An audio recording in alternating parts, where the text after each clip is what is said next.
Hey, Hey, hey, how you doing? doing well, doing well. How are you? I'm great, man. I'm home, so I'm good. Let's dive into it. Let's have some fun. Okay, so what are you gonna do? We're just gonna ask me about. We're just gonna chat, yeah, talk industry, talk shop, talk the world of stunts, and just yeah, because it's been a while. It's been a minute. And where in the world are you right now? I'm in Vancouver. I'm back in Oh, you're Vancouver. back. Cool, Yes. awesome.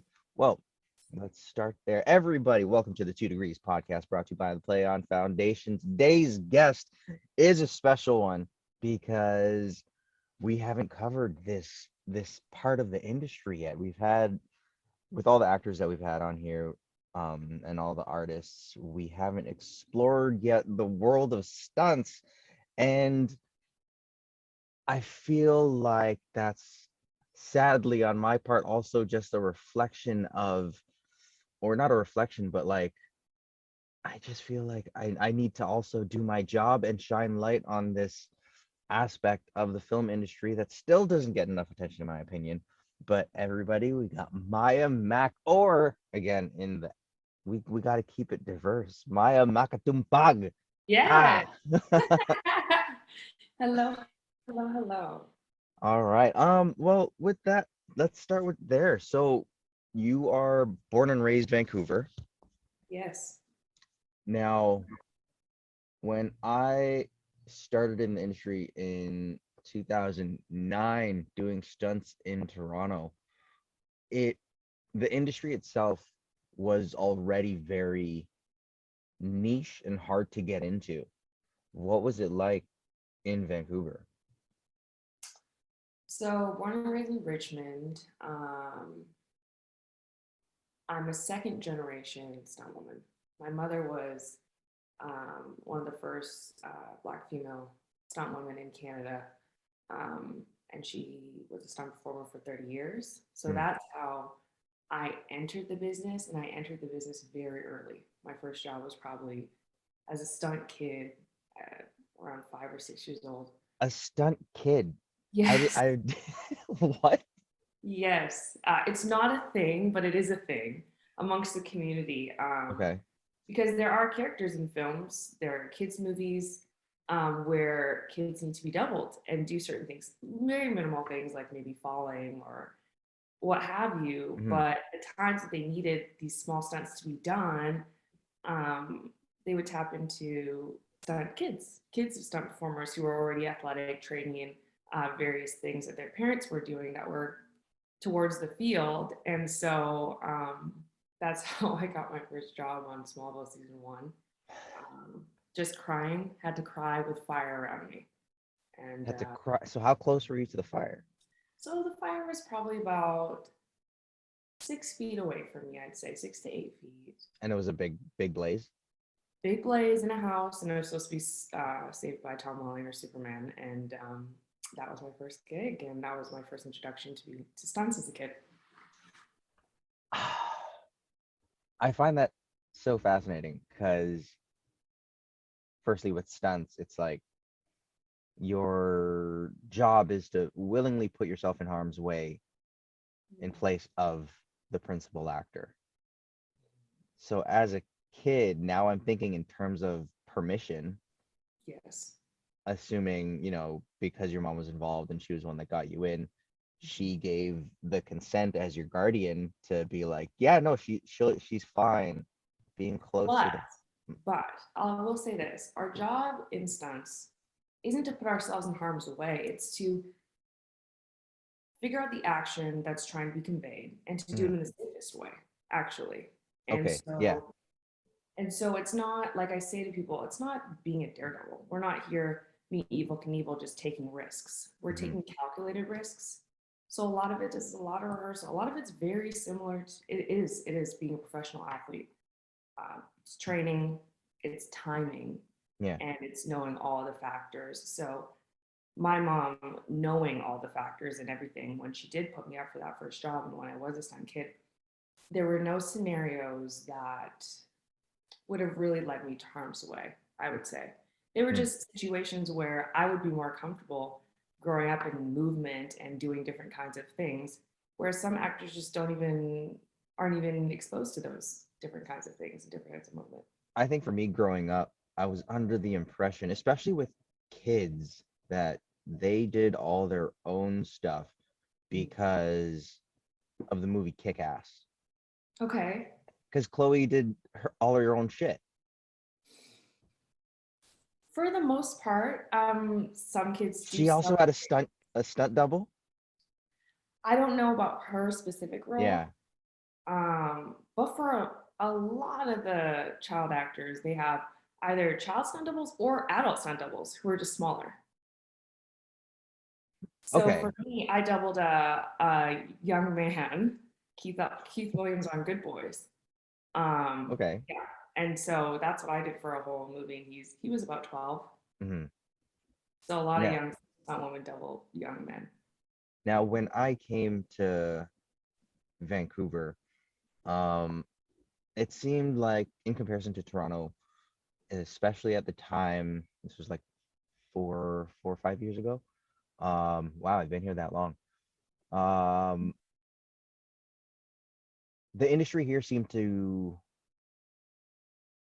what's the word, embrace diversity more, Mm. where in the aspect of there's more opportunities I found here in Vancouver for diverse actors.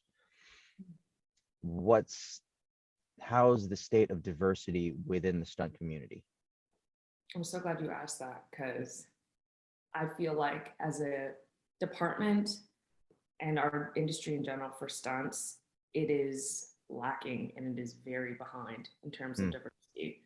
Um, you see me in terms of a Black woman, you see my mom, and you probably see about 10 other Black stunt women in Canada. In terms of Black, Canada. yeah, Wow. in terms of Black men, there are more, but not to the scale of any other minorities or just white men in general. Hmm. It's not something that a lot of minorities have been exposed to or knew about in the beginning, but now it's just a matter of having the proper training um, in different categories of race or ethnicity, and a lot of people are lacking in it. And also, as a culture in stunts, we haven't been as inclusive, so it's been a very unsafe territory for diverse people, to be honest. Hmm. So that's kind of like also what I wanted to explore, where as much as there are the opportunities for diverse artists to be a part of, when I got into it, it already seemed very clicky. And I was under the impression too, where it was like it was pretty selfish as well, where stunt actors just wanted the gig because they not just to like blow their own horn and say that they were the best at what they did, but then at the same time, it was like the opportunities were given to particular teams, Mhm. and they only like focused on the team that they already had built, as opposed to kind of allowing more people in. Mhm. So what's the best way to get in then? The best way to get in, and I can only explain this from my experience, Mhm. um, and how I did it was I trained. I really did. I trained at all the places that stunt people were told we have resources. So in Canada, we have this thing called Stunt List, which is run by Dave Milray, a veteran stunt performer, and it's basically a database where you can look up all different kinds of resources for training stunts and how to get into stunts, as well as for coordinators to find all different kinds of stunt performers that they may need to fit the bill for their shows. Mm. So that's like the number one place that everybody goes to when they're starting. And there's a bunch of different places you can train at, a bunch of different places you can, train acting, gymnastics, fights, whatever, to get into stunts. I would also send emails to all the stunt coordinators offering for my help, offering for if they need any sort of like big rig, if they're setting up a very big gag, usually they have volunteers or helpers or people starting out in stunts to Mhm. set up the rig to learn about how to do certain things and be introduced to the industry. But I will say that it's just persistence, like really, Mm. because there are such cliques and there are teams and there are people who like working with certain people. The more they see you around, the more they see you getting after training and hustling, the door and the opportunity will present itself, Mhm. because now roles are changing and are more available to more diverse performers. Before, historically, there was a glass ceiling or a barrier that was very strong in stunts. And it started with the idea of blackfacing, which Mm. is one of the main issues in our stunt community, that I am taking a personal stance on in the stunt community, on the stunt committee. And it started with black actors and actresses being doubled by either white women, white men, and they were being painted. So that got rid of all of the opportunities for new, diverse stunt Mm. performers like me and young men and young women to have these opportunities. But now in the stunt community, we are taking certain steps, changing um, language in our master agreement, changing language in our stunt doubling guidelines to be able for stunt coordinators to not just hire their friend and blackface them, but to really give somebody a chance who fits the bill. Nice. Now, with that, how often do you experience teams recruiting? Hmm.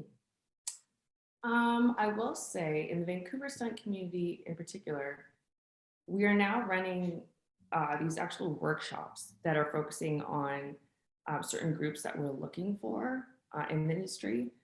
We just did one this past year for Indigenous performers, Mm. because that is something that we are lacking in Canada and in our productions.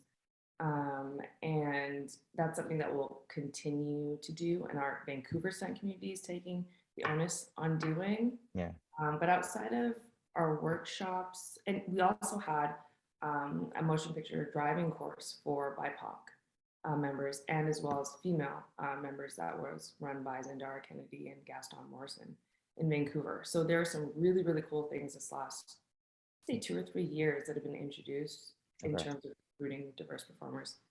Sweet. Now, I'm gonna see if I can break some of my understandings or my stereotypes of like what I think stunt performers are, I guess, allowed to do. Yeah. So when you do these stunt driving courses, you get a special license. No. Oh, okay. I was like under the assumption that this, whenever there's a stunt driver or something, they have like a special license, if you will. So like for example, if you get to the level of being a professional fighter, you kind of have to register yourself as a weapon to some degree. So then it's Wouldn't be like, possible, yes. so now as a stunt driver, what happens if you get caught speeding?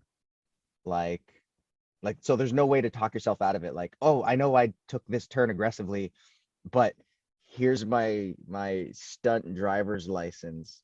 Is that a Offset? thing? Is You that a mean thing? like outside of film, like just Yeah, in no. yeah. There is no special golden ticket to get you out of speed tickets. In fact, I'm sure the stunt drivers have seen the cops more than a few times That's outside so of funny. regular life. Yes.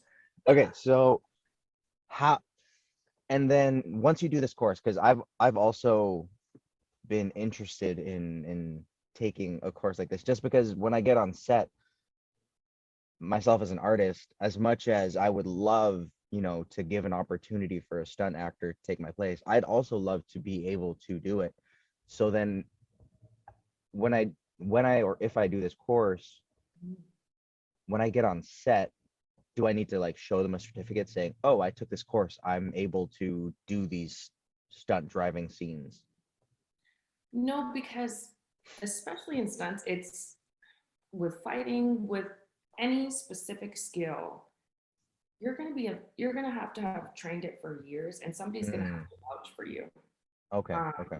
and in terms of from an acting perspective, you can say that you have trained in this. This is something that you are currently training, but there's no sort of checkbox that you can show them in terms of a certificate that Mhm. would validate you.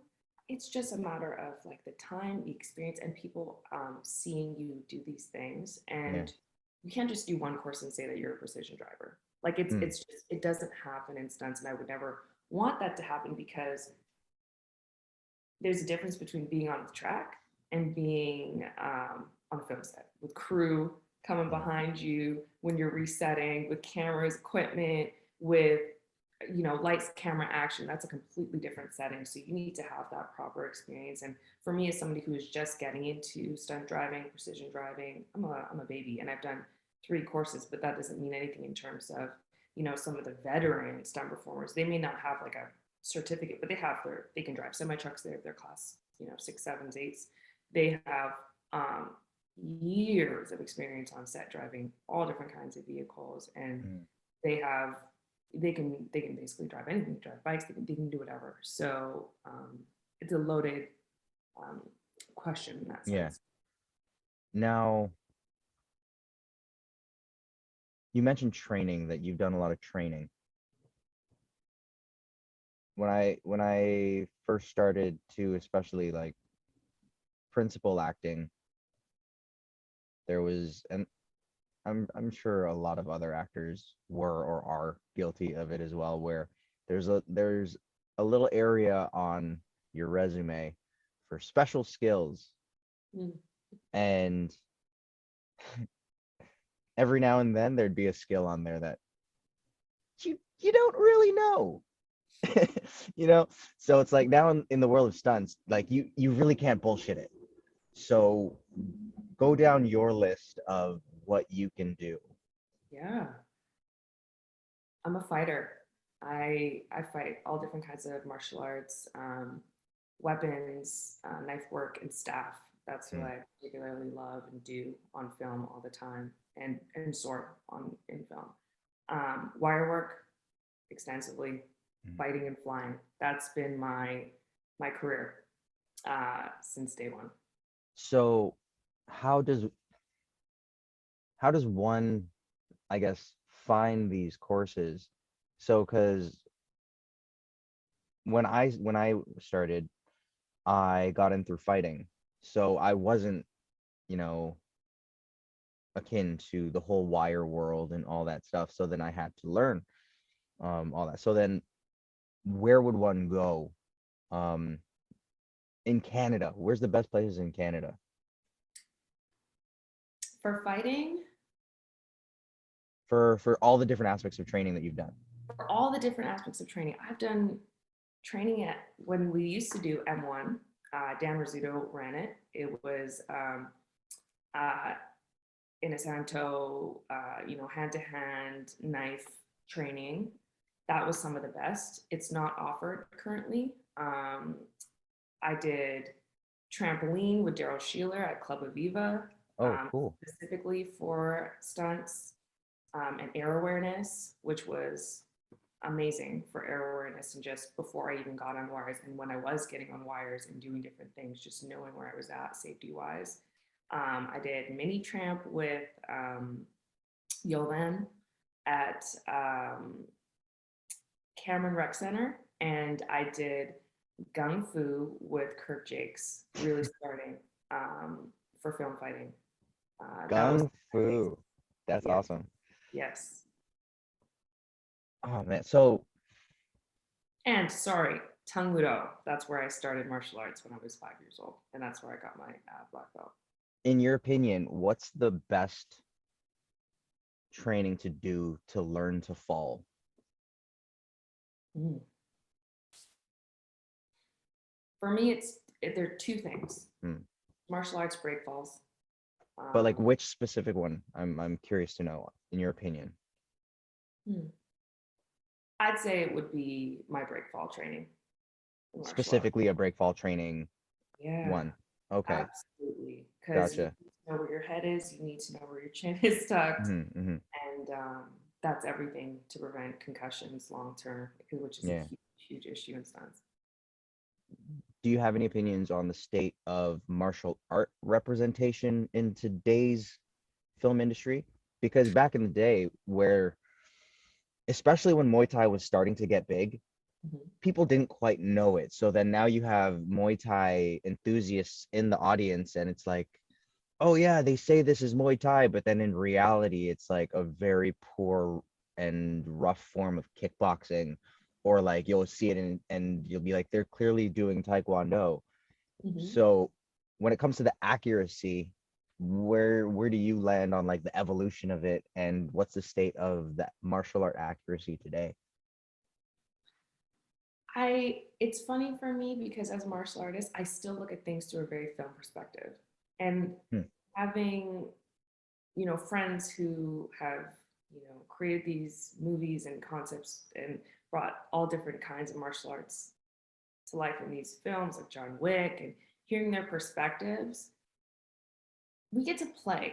So in terms of traditional martial arts, I like seeing a mix of things. I like seeing them play to and experiment with mixing different kinds of styles and then Mhm. letting it play to the character. So, when they say, this is Muay Thai influence, but it's not really Muay Thai, that's okay for me. As long as it's fun and it's them playing, experimenting, and trying different things. Like right now, there's a big, jujitsu influence in a lot of the films going on, and I love it. I love it. Even if it's watered down jujitsu, call it what you want.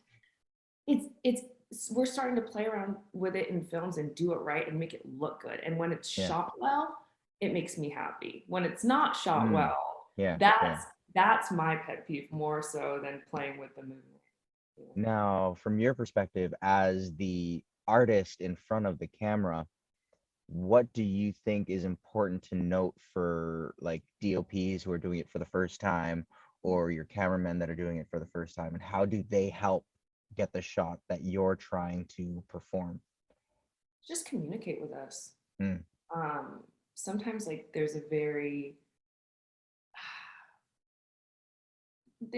no communication, so we can't help you as stunt performers get what you're looking for. I always do my best work when I know the camera ops and we're doing a fight and I know where they want me to play to. I mhm. know what they want. I know what the director wants in terms of my physicality, and I can give them what they want. But Yeah. when they talk amongst themselves and expect for, these, expect for the telepathy to happen between us and them, Mm, it's not going to work. yeah. So, Yeah. yeah. Now, I'm also curious to know, especially for you, because especially with this industry where it's there's so many risks. What's an injury that you've had that you, I guess, what's the most impactful injury that you've had? I haven't had a career altering injury in this Mm, business, thank God. yeah. Good. Um, One I would say would be a chronic injury, um, Mm, just like a back kind of um, intercostal, like lower rib area um, injury that happened. That kind of just, as soon as I thought it was better, just kept coming back. mm, But thankfully, in this industry, I haven't had anything um, career altering. And also with our job, we are able to say no. Every job that is offered to me, it's not like I'm like, yes, yes, yes, yes, yes, for me, yeah. throw me off the cliff. It's stunts is very much so, hey Maya, especially if it's a real gag. Yeah.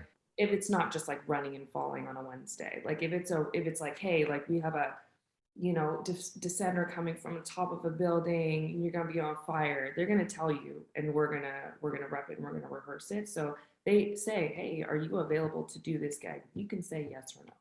So with that, you can say yes or no. Fair. Mhm. was there ever a point that there was a pressure of I can't say no? So the reason why I asked that, because when I was on a stunt team, like there's always the whisper of, oh, you better say yes, or else you're not gonna, you make yourself unavailable and they're not gonna want that. So what did you ever face that kind of pressure? Also, because of the fact that I grew up in this industry and I had a mother who had gone through certain things and been pressured into certain things and had her own experience and shared them with me, I was able to come into this industry as a different kind of With newbie. some experience, yeah. Yeah, and just knowing myself and knowing my boundaries and knowing to stay within them. But that is a huge thing in our culture. And it needs Ah, to be addressed because just the ability that people think, oh, if I say no, they're never going to hire me. I've spoken to numerous stunt coordinators that I've told no to, stunt coordinators that I haven't rubbed, the right way, just off the rip, that finally got to know me. And the main consensus in our community, regardless of that culture, which needs to be nipped in the bud because it's backwards and it's wrong and it's unsafe, mhm, is that the majority of the stunt coordinators, especially in Vancouver, they don't want you to say yes to anything you can't do because it makes them look bad if you show up and you can't do the job or you mess it up in front of yeah, everybody. yeah, So it actually is much better to say no if you know you can't do it because then yeah, you save the embarrassment for our department as well. yeah. Have you been in any situations where you were getting pressure from like the director, or maybe not yourself, or witness somebody else being pressured of, oh, you have to do this, you have to do this? Yes, That's absolutely. interesting. That's wild. Especially with the news that happens with the tragedies that have happened in the industry. It's because the communication's not there, as well as boundaries aren't respected. Yes. And I think the major thing is it's time. And when people start rushing, uh, Hmm. that's the Hmm. number one thing. Everybody wants to get the shot, they want to get it quick, and they want to make the day. And making the day shouldn't be prioritized over people's safety. Yeah. And that's when our department comes in. And that's why I love working for the people that I work for, Hmm. because the coordinators that I work for have no problem telling them, the directors, the production PMs, whoever it may be, producers, no. Like, if you want to do it, if you want to get this done, if you want to add this, this is the time that we need. This is the rehearsal that we need. And if you can't give it to us, it's not going to happen. And we need Yeah. more of that. We need less appeasing and more actually just doing the good work and doing what it takes to do good work. How far do you think the industry is from a point where that is the norm? I don't think we're far because we have many coordinators who are doing those things and setting those boundaries in production, but we do have people who are stuck in this old school mentality that is unhealthy. There's an Hmm. old school mentality in stunts that is great, that I love. I love hitting the ground, I love being tough. But there is an old school mentality that is toxic in the sense of having to put yourself in positions and put life and limb on the line for a shot, Hmm. and at whatever cost. Um, and there are still people around who believe in that. There's still people who try to assert that. There's still people who try not to communicate what you're doing on the day, even if it's something that you would need communication for. Hmm. And they're being phased out though with time, Good. Good. um, and with more and new voices, diverse performers and coordinators being hired and given a Yeah. chance. They are being phased out. And I still find that such a wild thing where I don't know why it seems so foreign. Why does health and safety seem so foreign of a concept to, the producers or the execs, or and it's just like putting people in harm's way to just get the shot, Mhm.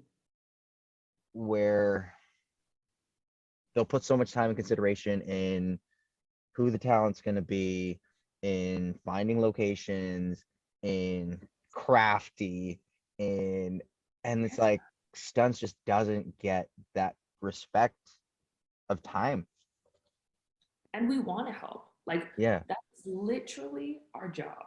Mm. And sometimes I walk on, and a lot of the times on film sets, I have to humanize myself. I have to consciously humanize myself as a stunt performer because a lot of the culture towards stunt performers is, oh, you're here just so that the to be at risk, so that the actor isn't at risk, but we have you just to throw in there and to die. It's like, well, no, like we're here to keep things safe, to keep things running.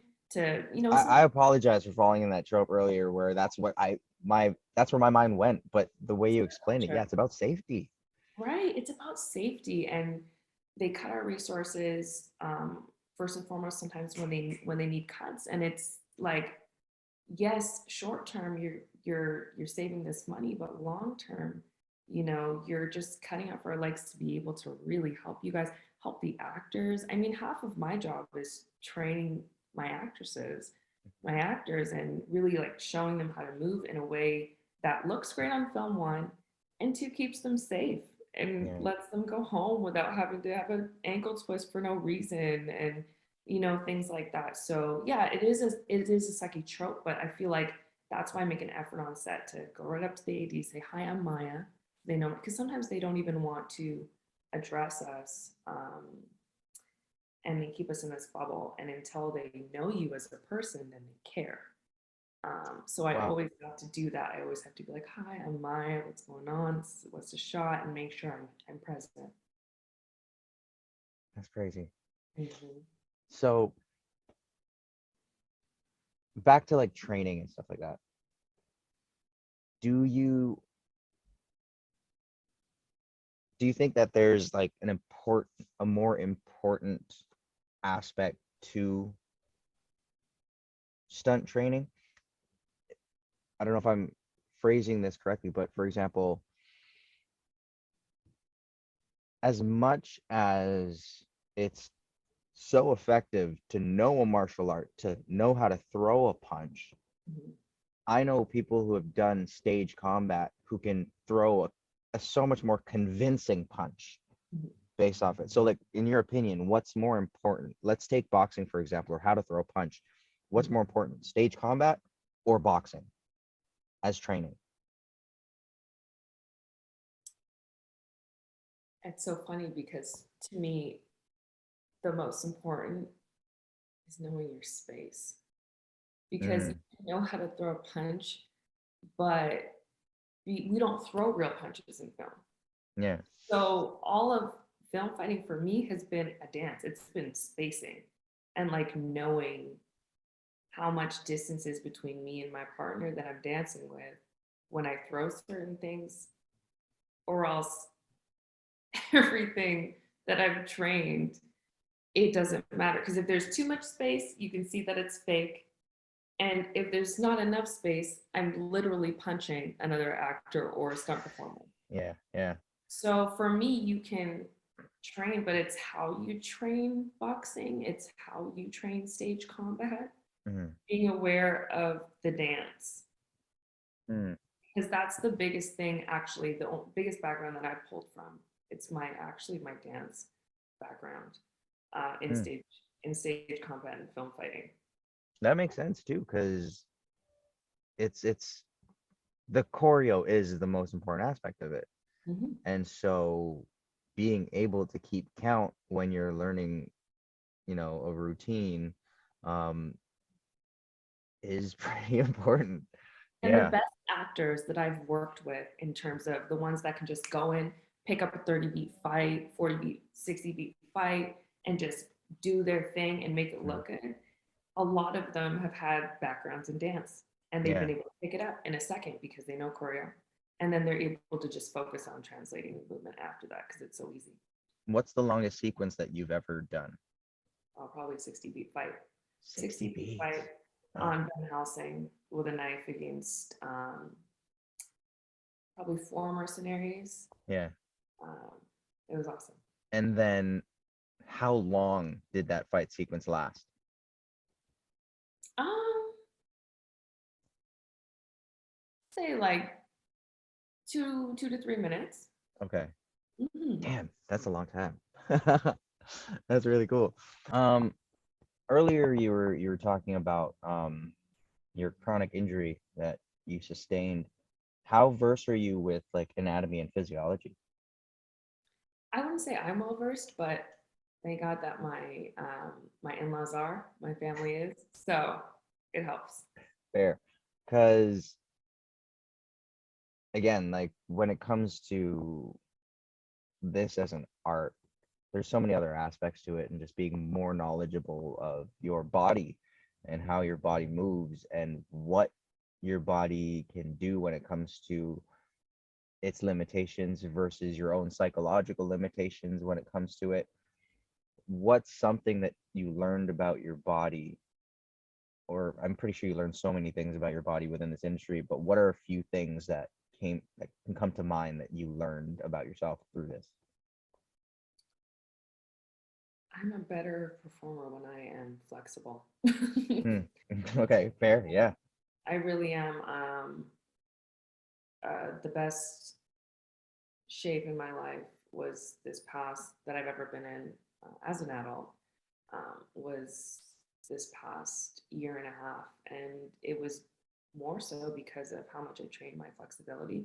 It Hmm. gave me different range of motion like that I never had, um, and I was able to pick up certain things in a way faster capacity, and a way stronger capacity because I was flexible.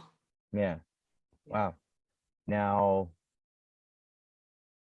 were you always flexible to a degree, or was that something that you had to regain as you got No, older?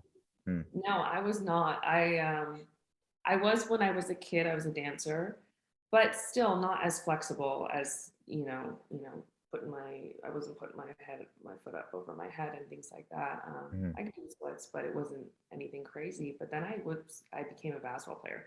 I went to play college ball, and the culture in basketball is completely different than dance or martial arts. There is no training flexibility. It's swing your leg here and there, and then get ready and go hoop.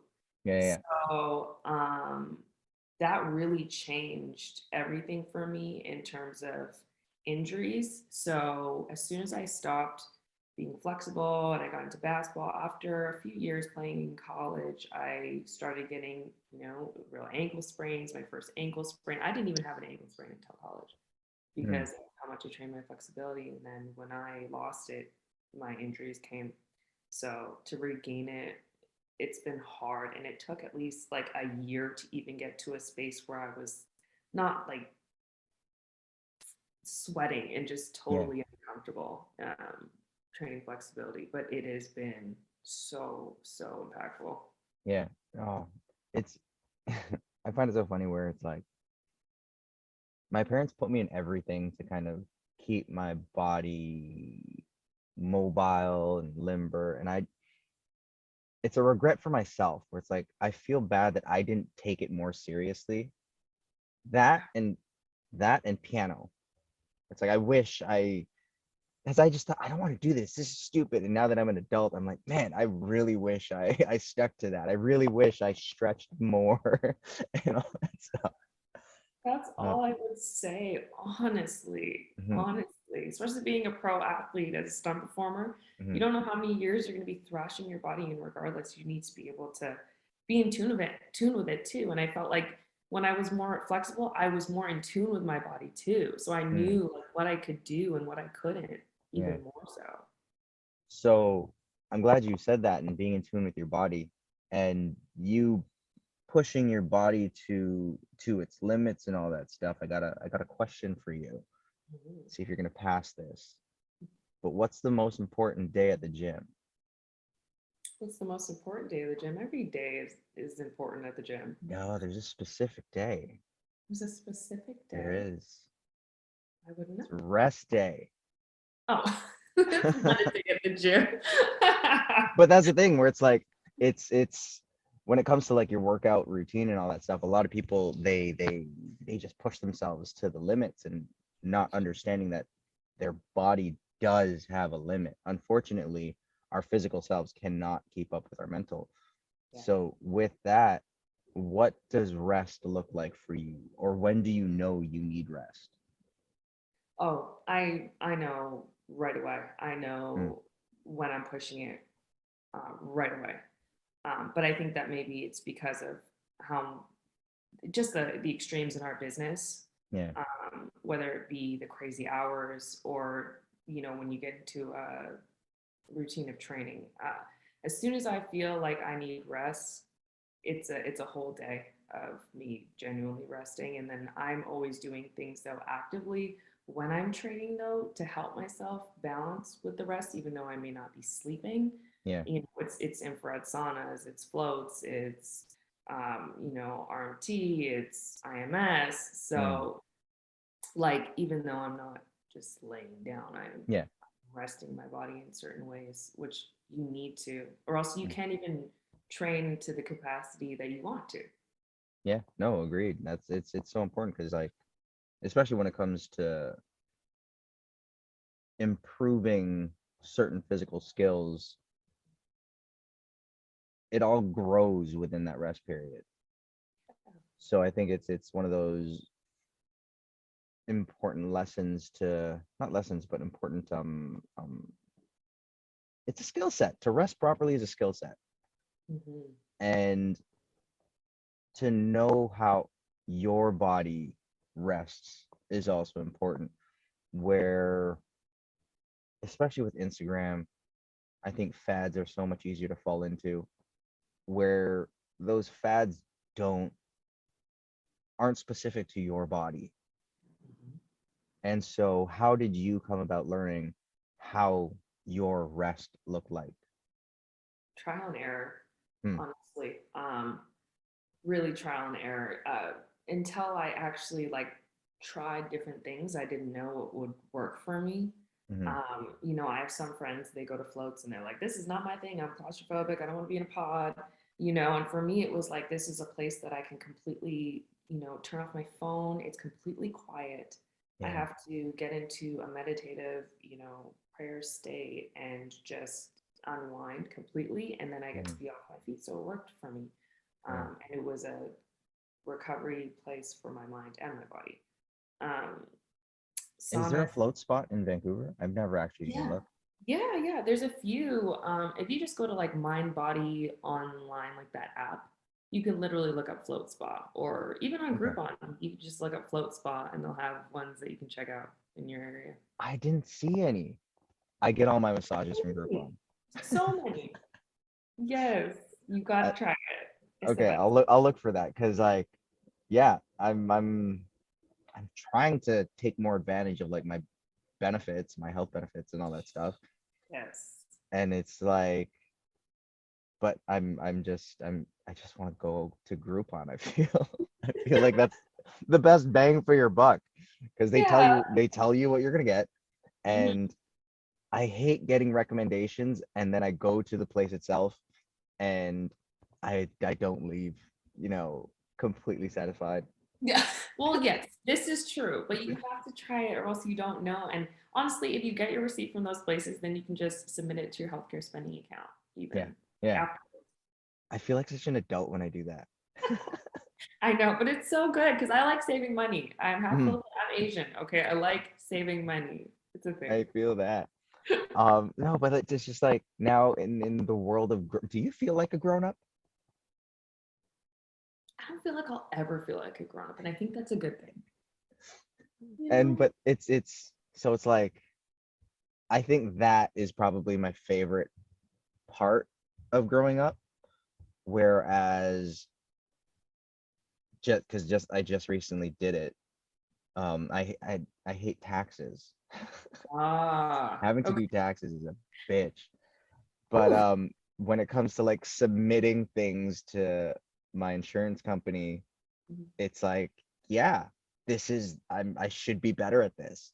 Mm. And it's like I'd say that's my favorite part of growing up, if you will, because yeah, I agree. Where I don't want to grow up. I just want to stay young and just explore more where I feel adults the definition of adults is very restrictive to, Mhm. you And know. it puts you in a box. I Yeah, mean, but I also love being an adult and accessing all the positives and the benefits of being an adult. Like I like being able to like go to the dentist and like have it covered. Like, yeah. And I love, being able to get sunglasses or a hot tub, taken care of through insurance, yeah, which is yeah. good. Um, Uh, I have a yeah. confession just because you brought that up, and because I haven't been to the dentist since I've been in Vancouver. This time. But I also like, I don't know, maybe that's the Asian in me too, where it's just like I won't go unless something's wrong, which is a terrible mindset. But at the same time, it's like I've only known to go to the dentist if like I have a pain in my mouth. Mhm. And I've knock on wood, I haven't had a pain in my mouth since I've been here. And even before then, the last time I think the last time I went to the dentist was 2013. Yeah, but that's real. That's Yeah, real. I know a lot of people that's a similar thing because, like you said, nothing's going wrong. Like nothing's yeah. happening. But it is good. It's good to go just to get it off your, checklist and say you're gone and it's covered. So, Oh man, that's so funny. And I think that's a great segue into this question where what's a common, I guess, mental health issue that's within the stunt community? ooh, the most common I think would be anxiety, Hmm. caused from stress, unhealthy work hours, and a lack of balance in their life. Hmm. Uh, Anxiety, and then a lot of people, are just high functioning with depression, but Yeah. they're still depressed because we live such extremes in our career and just in term our life. Um, a lot of people when they get home and it's quiet, it's hard. It's a hard transition. Or when you've been Hmm. working on a show action packed for 8 to 10 months and then you come back and you're in the burbs and it's quiet and you don't have anything to do day to day. It's a hard transition for a lot of performers, um, Did especially when you go through anything to that capacity? um, yeah, I've suffered with anxiety for years. Before being in stunts full time, even throughout college, just being a very intellectual person, overthinking things, overthinking the future, and trying to have control of everything. And I feel like it's something that needs to be acknowledged first, and then you're able to heal. And so I've always been very conscious going through this industry of making sure I have that balance because I know if I don't, it'll be to my detriment. And if I don't take care of myself first, I will give this industry everything and have nothing left, Yeah.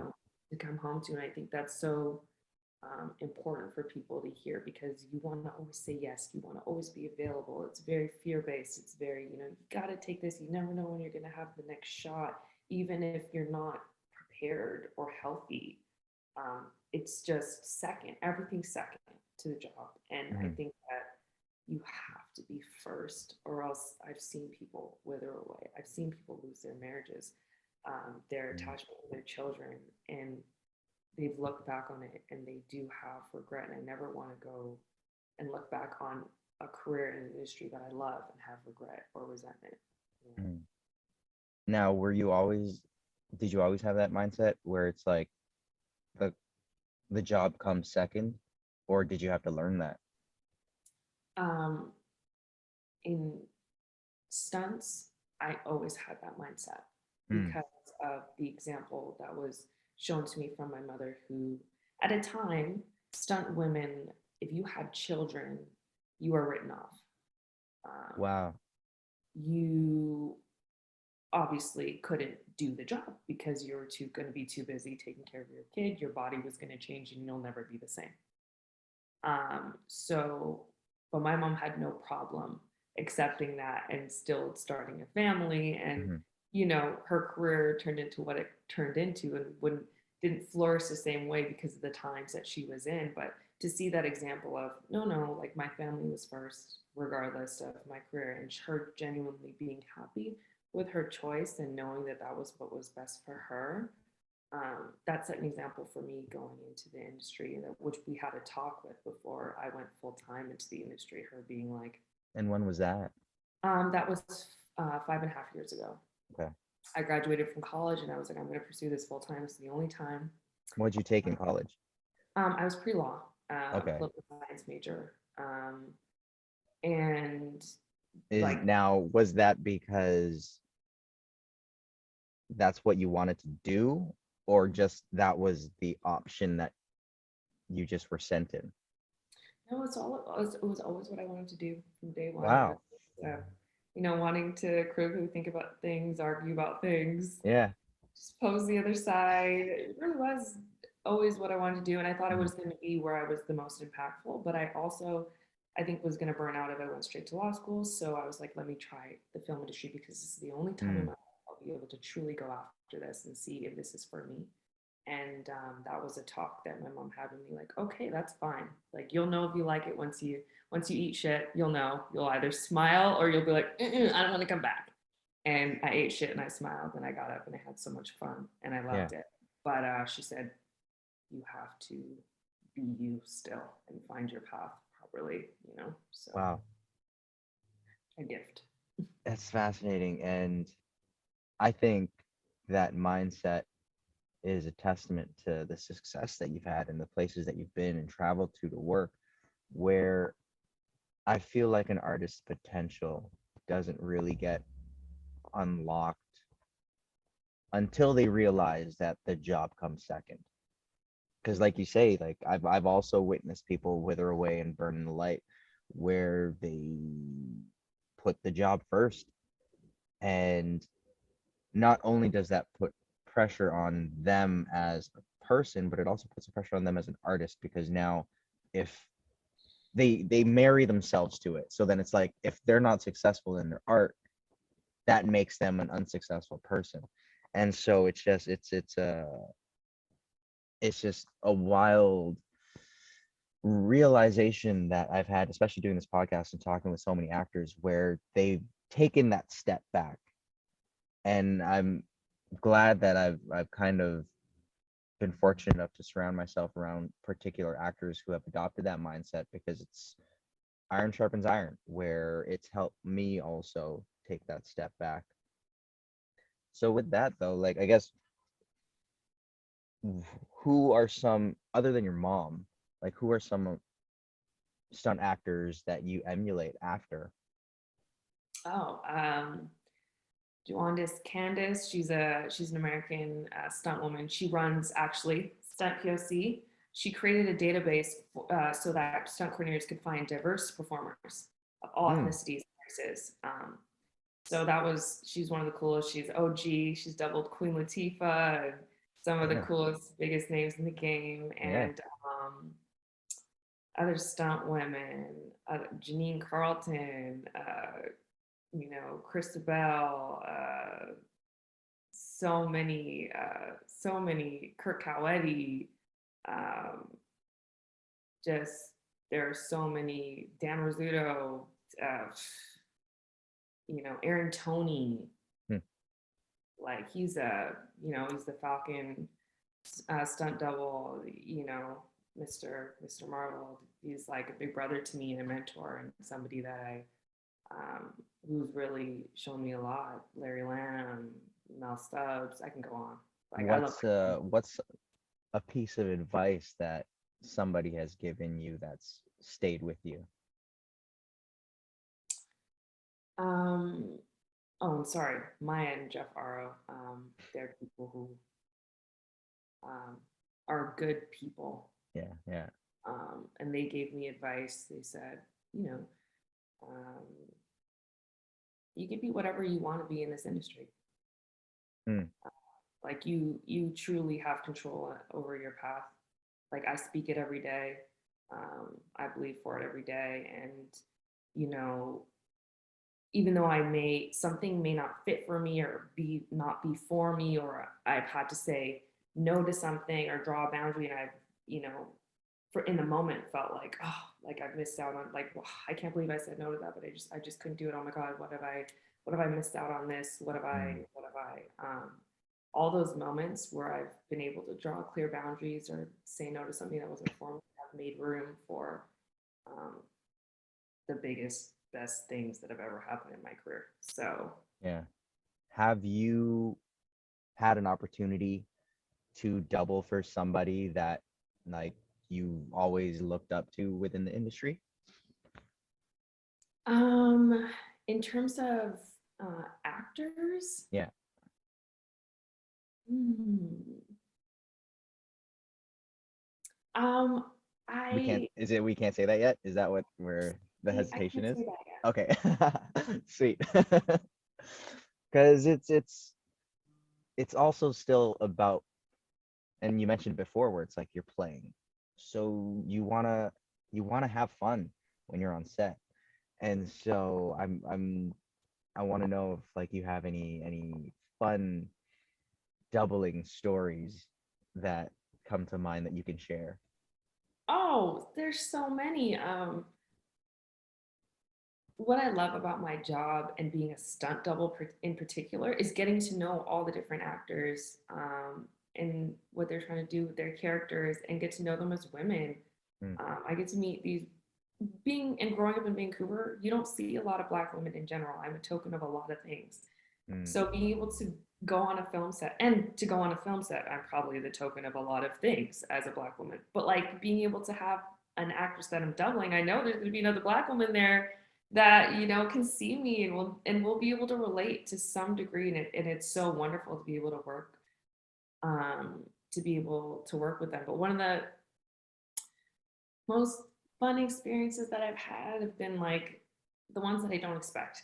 Like on a Wednesday, I was doubling on Arrow, and I didn't get to make the rehearsal.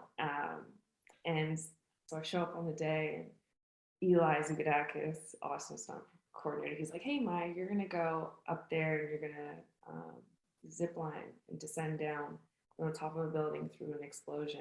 And I was like, "Okay, like how big is the explosion?" He's like, "I don't know, like it'll probably be, you know, it'll be big, but it shouldn't be anything crazy." All it was like all actually they were it was the Canary descender, so it was like all four women. We go through and we get all the way to the top of this building in Vancouver, and I'm like looking down, like, okay, here we go. And they were like, three, two, one, action. We get down the zip line, and it's like the biggest explosion I've seen. I don't think that that was even allowed. It was huge, and we went through it. And I remember being like a kid on a ride, like, oh my gosh, like trying to close my eyes as well because safety. yeah. But that was like a random Wednesday, and it was just like, this is my job. This is fun. You touched on an interesting thing where it's like the fear is still very real Mhm. when stunts are involved and special effects are involved because like you never really know um like how big the explosion is going to be or how loud it's going to be. You can only guesstimate to a degree, and then you kind of put yourself in that situation, and it's like it's Yes. real. This is this is real. Yes. Yes, it is real and all the things, but and it's more so like less, I guess maybe because I'm a stunt performer, I don't translate it as fear. I just translate it as like nerves. I get those like Hmm. excited nerves. There's not a time where I don't, right before they say, you know, rolling, that I get those nerves. And that's how Hmm. I know something good's gonna happen too, though. Yeah, yeah, yeah. No, that's so fun because it's like so many times I get asked, how do you deal with your nerves on set? I'm like, I don't. I use them. They're Yeah. there. There's no putting it Yes. aside. Like Yes. there's so many nerves that come up because not only are the stakes high in terms of the production wanting to get the shot and to move on and all that, but then it's like to be in a situation where, you know, you're on display as well. Like you're your own walking resume. So you need to show up and show that you can do what you said you can do. So I'm happy you said that, especially as senior as you are within this industry, where that you still have the nerves. Yes. Yeah. And that, like you said, you use them. But like that's Mhm. how I know like something good's gonna happen. When I feel like when I'm really nervous, like yeah, when I'm really nervous and I'm about to do something, I'm like, okay, like let's do it. Like that's when I feel like it's right before it's the closest thing and very similar thing to that feeling that I have to like right before a basketball game when you're Mm. warming up and the music's playing and you're just like it's about to be go time. Yeah, yeah, yeah. It's the best feeling in a way too. It's fun. Yeah. Now, has there ever been a moment where you kind of just like had to take a step back in a positive way, where you're just like, fuck, this is my life. This is dope. When was like I guess your favorite moment that happened? Or is this under the category of we can't talk about that Yeah, we can't talk about it, yet? but it was this past year. It really was Okay. this past Okay. year working on what I was working on. Hmm. Man, has this um industry or this career of yours brought you outside of North America yet? No, Hmm. not outside of North America. Okay. Because it's just so fun seeing different aspects of this industry and what people do to some capacity, where I had a friend who was wondering if he should do stand-in work, and then that brought him to Europe Wow, because he made such a connection with the actor that he was standing in for, that he was invited to be a stand-in on a European project. And I was like, dude, like, amazing. yeah. Yeah, like the traveling that you guys do in this job, not to say like, yeah, like there's so many opportunities like Budapest, there's so much going on in South Africa right now. Yeah. So like, yeah, there's so many opportunities that you hear about all around the world if you want. Hmm. Man, I'm so eager to work on a project in South Africa. That's like, Really? yeah, just because I have a lot of friends there that I've met when I used to work on cruise ships, Okay. and I'm still in contact with them. They're great people. And every time like we get into a conversation, it always ends off in, when are you coming? And I was like, Yep. ah. Soon. And Tell them yeah, soon. It will happen. and this past year, like I had the opportunity to audition for a couple projects that were happening there, didn't get it. But the fact that now that's It's happening. on the map, that's on the radar, where it's like, Yeah. let's fucking go. Let's Oh do yeah. this. Just a matter of time. Seriously, when those things start happening. Oh Absolutely. man. Oh, Maya, I just want to say thank you so much for lending me your time. It means a lot whenever guests say yes. Just because, you know, you have busy lives, and I get it. I appreciate it. I understand it. But I'm so happy that you're able to come on and share your knowledge with the industry.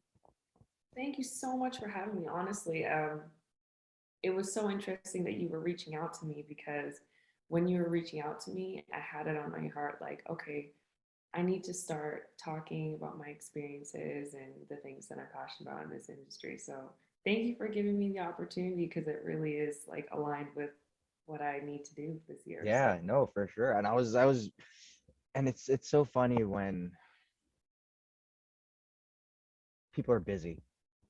mhm. And it's like it's one of those things, especially in this industry, where I think it's this industry that kind of solidified it and embossed it in my brain, where it's like these are good problems to have. Being Yeah. busy is a great problem to have. So I was more than thrilled to have to postpone this to now and just wait Very until you're free, just so I can hear as much as I can about it. thank And I'm eager to let me know when the project comes out, mhm. and then when you can talk about it, then I'd love to bring you back so we can talk about it. Yes, November. November, sweet, Mhm. awesome. Yeah. Now, with that, real quick, we can talk about Star Trek. Hmm. Yeah. What was so the Star Trek you're on is Discovery? Yes. Yeah. Now,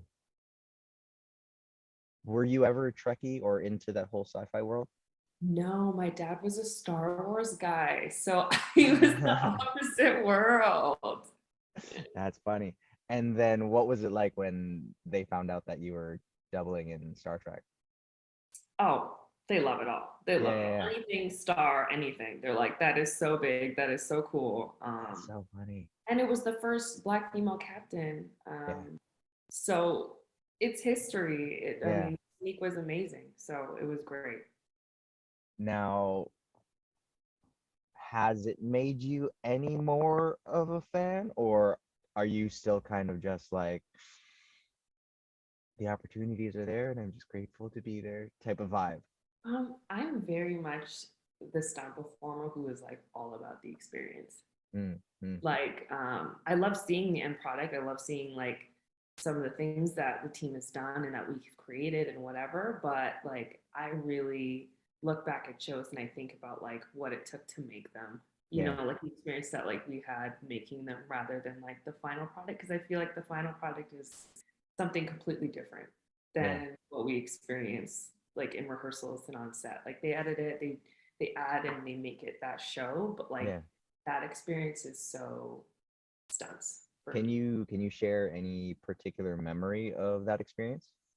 Yeah, just sword training on that show because we had a couple new characters being introduced. So they had these nuns who were like badass assassins. Hmm, One of them was supposed to be Sonequa's mother, and so we got to concept and play around with a lot of sword stuff, which was so much fun.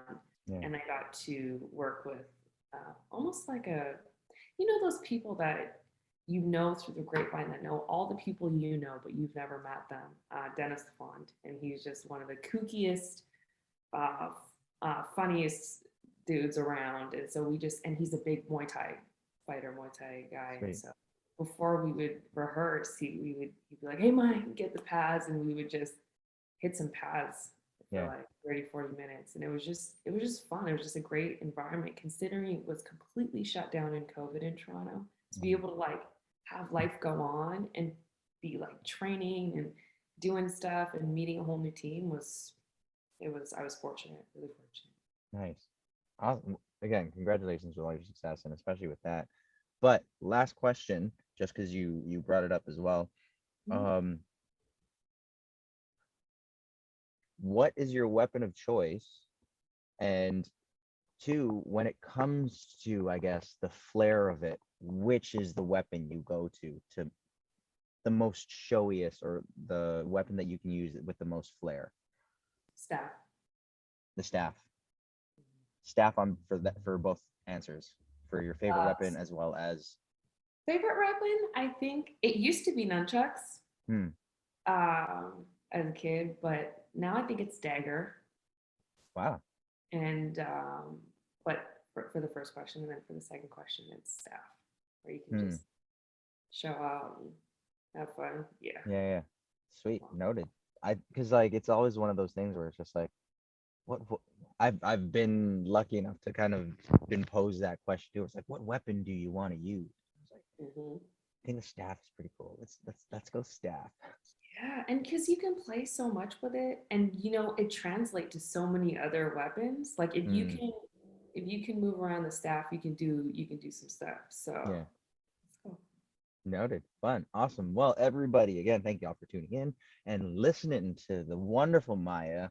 And if you ever are interested to get into stunts, please feel free. Links in the comment below. And I'm pretty sure she'd also have some advice. So follow her on Instagram as Absolutely, well.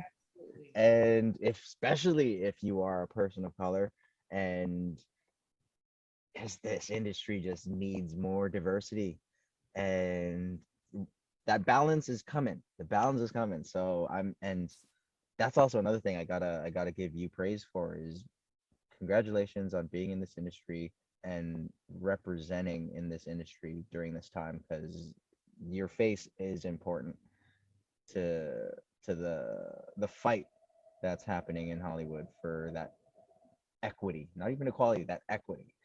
So Yes. yeah, Yeah. keep putting that work in and keep it up. But other than that, everybody, thank y'all for tuning in. 2 Degrees podcast brought to you by the Play On Foundation. Be safe, Maya, and everybody. Mag-ingat kayo.